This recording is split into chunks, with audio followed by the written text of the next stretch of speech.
Progressive commentator Anna Kasparian recently published a Substack where she explained a lot of the reasons why she no longer affiliates with the political left. And to make a long story short, there's a lot of genuine thoughtful points in this, but a lot of the core messaging here is literally just that the left is crazy, right? These people have absolutely lost their minds. And if I were to be totally honest, perhaps that's a pretty valid reason to explain why you no longer associate with these people. But on a podcast with Jillian Michaels, Anna is about to explain a lot more about the reasons why she just grew to become disaffected with the political side of the aisle she once called home for so long, and we will react to that here today. So I'm Vince with Resist the Mainstream. Please do us a big favor. If you enjoy our content, be sure to hit that like button down below and subscribe to the channel if you are new. Why should you subscribe? Because you hitting that red button goes a long way in ensuring we can keep bringing you videos like this.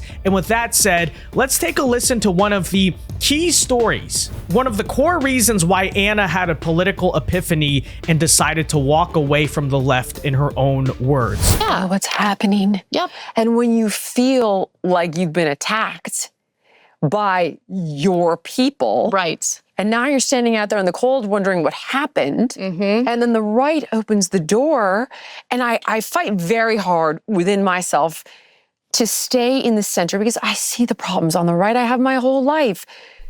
I don't judge anyone for their opinions. I don't demonize anybody for those opinions. And I've grown out of it like you did. I thought I was the better person. I've learned my lesson. I will mea culpa it.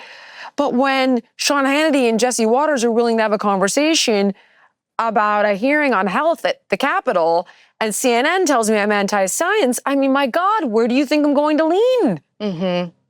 Yeah. What do you think you're doing? I think a lot of people find themselves in that position, and it's uncomfortable, right? Because if you are proceeding through life with an understanding of what your morals, your principles, and values are, then you won't really get sucked into a party you don't belong in. The first time I was pretty viciously demonized by my own side was when I opened up about... Yeah, but that's precisely their problem. They always eat their own. The first time I was pretty viciously demonized by my own side was when I opened up about, I've talked about this so many times, I feel bad repeating it, but it was really that big moment for me, right? Yeah, mine was you're a fat shamer because I said I didn't want Lizzo to die of diabetes. I was like, wait, when did we start celebrating? And now she's getting healthy. Now she's working out. I watched them attack her, by the way. Yeah. I'm just waiting for it to start. Or say she's on Ozempic. I saw that happen. Oh, she's I like, saw I'm that not too. on Ozempic. I was like, can we just... No, I'm proud of her. We should celebrate people wanting to better themselves and better their lives. Instead, there's this effort to basically tell people you're fine the way you are. You don't need to change a thing, even if that thing is slowly killing you. It just doesn't make any sense. It's the empathy you talked about. Yeah. And Gad Saad, did you ever read The Parasitic Mind? Mm-mm. Oh my God, Anna, you must read it. Gad Saad calls it suicidal empathy. And it's dysregulated empathy. But I interrupted you. Tell me about your... Suicidal empathy. I think that's actually a great way to explain what's going on in our country right now, right?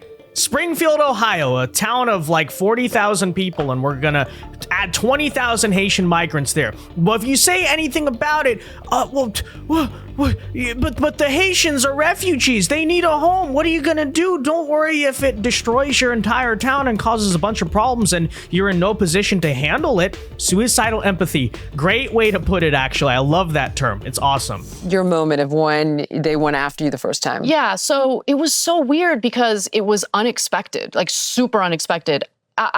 In 2022, it was around March, I was walking my dog. It was not quite dark yet, but the sun was setting. As I'm walking my dog, I see these two guys that were just kind of moving around weirdly. They seemed kind of manic and their clothes were tattered. So I knew that they were probably homeless. And I also knew that they're probably on something just based on the twitchy way they were acting. But living in LA, I mean, there's homeless people everywhere, right? So I've never had problems. I didn't think anything of it. But as I was bending down to pick up my dog's mess, one of the guys grabs me by my hips, and he had an erection. Oh God. And just starts humping me. And I I didn't know what to do. Like, I was terrified. I didn't have a weapon on me. Yep. Like, I had no way of defending myself. I didn't know how far it was going to go because it's two guys. I'm by myself with my little dog. It was one of the most terrifying things ever because I'm pretty good at defending myself. In that moment, I just knew there was no option. No way. Yeah. Yeah.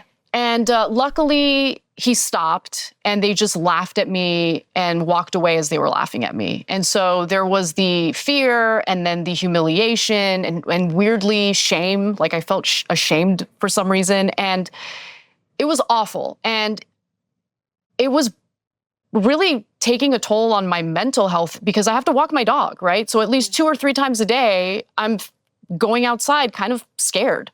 And so I opened up about this on the show. Now, you may hear this entire story and think, okay, but what could it possibly have to do with politics? Now, if you're aware and informed enough, you might know that a lot of the progressive policies in Los Angeles and California are enabling these types of people to run wild and free on the streets. But even that aside, what about this story made Anna so disaffected with the left? Well, it's a lot crazier than you think, right? Because this is not just, oh, far left policies caused this. No, take a listen in a second how the left actually treated Anna when she opened up about what is obviously here a very traumatic and terrible story. All right, let's check it out. Not really thinking much of it. And before I know it, I'm starting to get these messages and it's like really, really harsh stuff. And it's about how you are painting a picture of the homeless community. You know, how could you be like this? You know, these are your unhoused neighbors and they need help.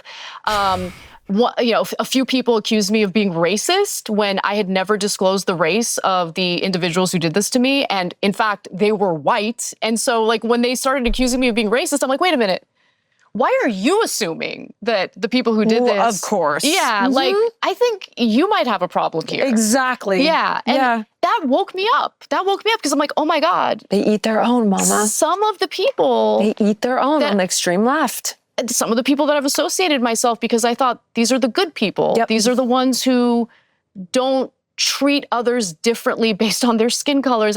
No, they definitely have stereotypes in their head and are totally blind to the fact that they have those stereotypes and in fact go around accusing others of being bad actors when they themselves need to do the work. You know, this phrase they like to say a lot, do the work.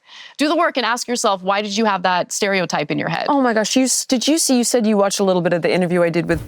So obviously, ever since then, Anna has been on a little bit of a political journey, I guess a character arc you could call it. Now, I've seen, including Daily Mail and many others, have kind of ridiculed the entire situation. They said, oh, Anna got assaulted by one homeless guy, and all of a sudden she's a right-winger because of it.